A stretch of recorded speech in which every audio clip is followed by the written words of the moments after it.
Welcome to Samba Samba. Enjoy the video. In this video, I will explain how to replace an upper ball joint on a Honda Accord.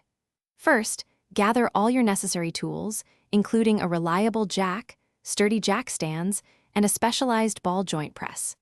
Make sure you have the exact replacement upper ball joint for your specific Honda Accord model. Remember, safety is paramount. Always wear appropriate gloves and eye protection throughout the entire repair process to prevent injuries. To begin, safely lift your Honda Accord using a jack and secure it with jack stands. Remove the wheel and carefully detach the brake caliper, hanging it securely to avoid stressing the brake line. Next, locate the upper ball joint, remove its cotter pin, and loosen the castle nut. Use a ball joint separator or a suitable tool to carefully separate the ball joint from the steering knuckle.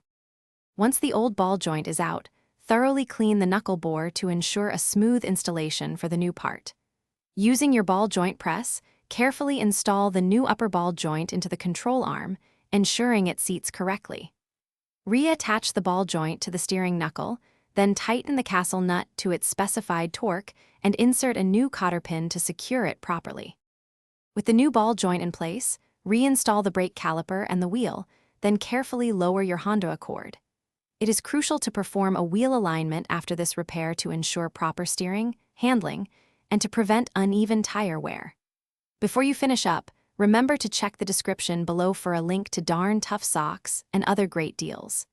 They're known for their comfort and lifetime warranty, making them a fantastic choice for any activity. Thanks for watching. Consider subscribing if we helped you.